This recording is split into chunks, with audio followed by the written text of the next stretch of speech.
Halo, selamat malam. Kita akan lanjutkan lagi pembacaan kita mengenai Kitab Mormon, satu kesaksian lagi tentang Yesus Kristus. Malam ini kita sudah berada di 2 Nefi pasal yang ke-7. Ini tentang nubuat dari Yesaya 50 yang dikutip oleh Yakub, adiknya Nefi, ya. Ini tentang Yesus Kristus, dia akan lahir dan disalib dan dibunuh, ya.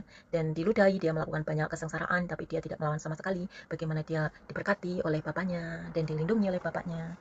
Ya, dia mempercayai bahwa bapaknya itu akan melindungi dia dan dia tidak dipermalukan pada akhirnya. Oke, di ayat yang ketiga. Aku menyelimuti langit dengan kekelaman dan aku menjadikan pakaian berkabung penutupnya. Tuhan Allah telah memberikanku bahasa orang terpelajar agar aku akan mengetahui bagaimana mengucapkan suatu kata pada masanya kepadamu, hai Bani Israel. Ketika kamu lelah, dia membangunkan pagi demi pagi.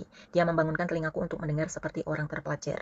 Tuhan telah membuka telingaku dan aku tidak memberontak, tidak juga berpaling ke belakang. Aku memberikan punggungku kepada si penghantam dan pipiku kepada mereka yang mencabut rambut. Aku tidak menyembunyikan mukaku dari rasa malu dan diludahi, karena Tuhan Allah akan menolongku. Oleh karena itu tidak akanlah aku dipermalukan. Oleh karena itu telah aku pasang mukaku seperti batu api dan aku tahu bahwa aku tidak akan malu. Dan Tuhan mendekat dan dia membenarkanku. Siapakah yang akan berdiri berselisih pendapat denganku? Marilah kita berdiri bersama. Siapakah lawanku? Biarlah dia datang mendekatiku dan aku akan menghantamnya dengan kekuatan mulutku. Karena Tuhan Allah akan menolongku. Dia dan mereka semua yang akan mengancamku, yang akan mengecamku, lihatlah, mereka semua akan menjadi usang bagikan sepotong kain dan ngengat akan memakannya. Siapakah di antara kamu yang takut kepada Tuhan, yang mematuhi suara hambanya, yang berjalan dalam kegelapan dan tidak memiliki terang?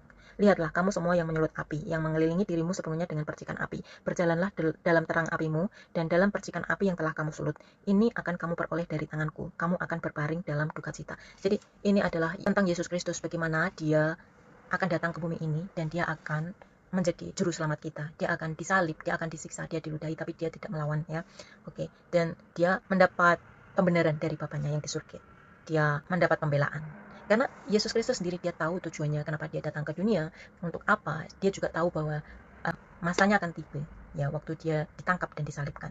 Jadi kata-kata ini sebenarnya ditulis jauh 600 tahun sebelum Masehi. Jadi ini Yesus Kristus sudah diramalkan, dinubuatkan bahwa dia akan datang. Sekarang kita sudah zaman di mana Yesus Kristus pernah datang ke bumi ini dan disalibkan, ya, dan pernah lahir untuk kita dan mati untuk kita.